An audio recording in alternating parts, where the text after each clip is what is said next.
Let's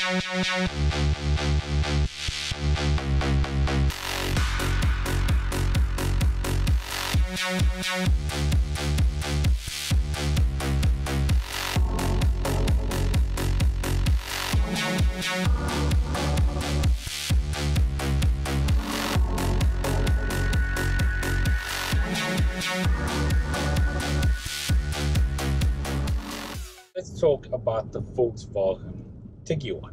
It's supposed to be a soccer mom's car, but it's not really a soccer mom's car. This, I can only describe it as like that guy who just has his life together. He's good looking, he's married to a beautiful wife, got great kids, lovely house, perfect job. Just seems to have like everything going for him. Absolutely everything is just a-okay. You're secretly jealous of him, but you're desperate to be his friend. The Tiguan's good looking, it's athletic, it's got a lot going for it, it's comfortable to drive, it's economical. This version comes with the 4 motions, so you can actually take it on slightly rugged terrain. There's nothing here not to like. In fact, in the week or so that I've been driving it, I've been specifically looking for something that I could point at and go, ha, that's rubbish. 7 days later, I've got nothing.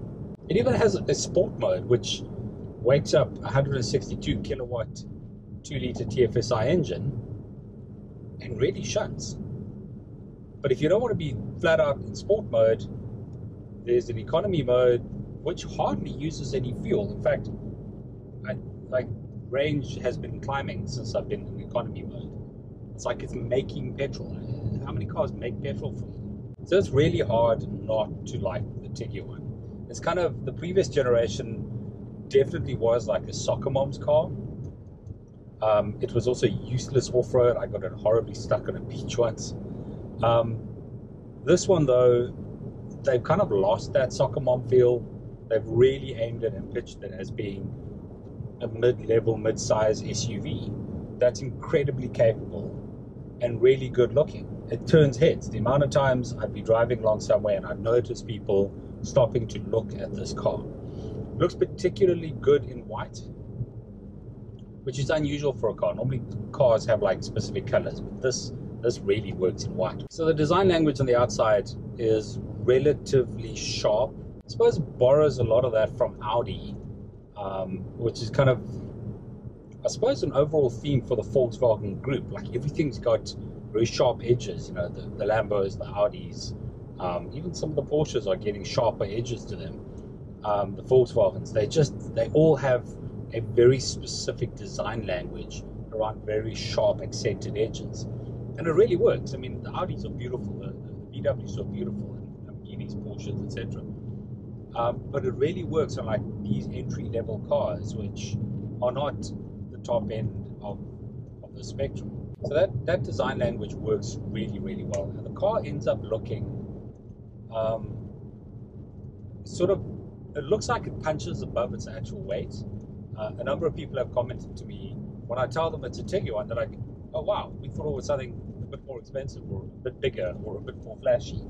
And it's not, it's just a Tiguan. And sort of, this car's got the R-line package on it, so there are extra bits and pieces like the extra air intakes and the front bumper. So there are a number of bits and pieces on this car that are unique to the R-line package, but it genuinely makes this car look like $1 million. It's not $1 million. Just say that. It's about $500,000. But it really makes it look like it's a far more upmarket car than it actually is. And then of course you get like the interior of the car, and it's really well built. I mean, the VW materials are great. This screen, so that screen and that screen are not standard in the Tiguan. It's an optional extra. The screen that comes standard over there is a lot smaller. By default, you don't get the sort of digital display over here. You get normal rev counters and analog dials. But the steering wheel's got sort of the piano black finish. It feels good. All the materials and everything's really, really excellent. This dash cockpit area is really well laid out. It's ergonomic, it's functional, everything works really well. That screen gives you like 1 million different dials, depending on the mode that you're in. So if you're in eco mode, you get those dials. When you're in normal mode, you get slightly different dials. And when you're in sport mode, you get sporty mode. It shows your kilowatt, your G-force, and your pressure, your turbo pressure. Those are like a lot of really cool features for what people would consider to be a soccer mom's car. And I just can't stress that enough. This car has veered so far from that category. It's hardly even related to the previous generation. So the question is, so the Tiguan looks great. It really is a beautiful car. The interior is fantastic. There's tons of space at the back. The only thing we need to know now is what does it actually drive like. And I'm happy to report it drives fantastically well. So currently I've got it in eco mode. And often cars just seem a little sluggish in eco mode. The advantage of this car in eco mode is that it does dial down on the power and the aircon and all the bits and pieces to save fuel, of course. But because it comes with 162 kilowatts straight out the box, even a dialed down power on this engine is still going to give you, 110, 120 kilowatts, which is what the Golf 4 GTI ran, 2-liter motor with 110 kilowatts. So the eco mode in this car is the equivalent performance of a couple of generations back of Golf GTI. Sorry, it was the Golf 5 that ran the 110 kilowatts. Then you press this little button and that kicks it into normal mode. It's a bunch of stuff that happens with the suspension that wasn't there in eco mode. The ride is incredibly quiet, smoother. Accelerator doesn't take in instantly, kind of gradually, linearly applies that power. And in this mode, this Tiguan becomes an incredibly good long distance car. I imagine you could drive a very, very long way in this car and not get tired. Then you click it over to sport mode, and this supposed soccer mom's car, along with the DSG gearbox and the flappy paddles behind the steering wheel, becomes quite a handful and handles incredibly well. This is, gosh, I remember driving like the X6 about 4 or 5 years ago when they first launched it. I was gobsmacked that SUV of that size could handle that well. This is there now. This is better than that first generation X6 was. And that was the most dynamic SUV on the market at the time. Now for less than R500,000, you can pick up a mid-size SUV producing 162 kilowatts and handles like a hot hatch does. Yep. This car is incredible. Wow. I don't recommend you do that with the kids in the back though. This is more of like a drop the kids at school and then you go for a proper drive.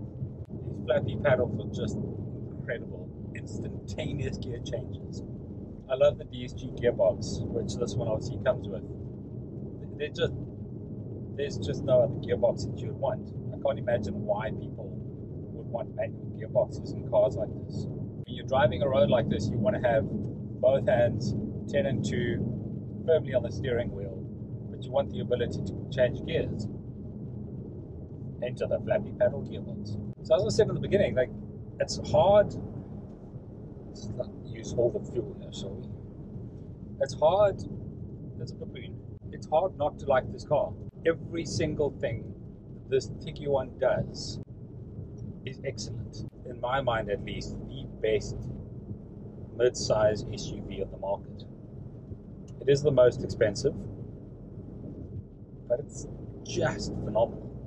The ability for the car to switch between being kind of a run around in town, doing shopping, dropping kids, and finding yourself on an open road, unleashing 162 kilowatts in dynamic mode.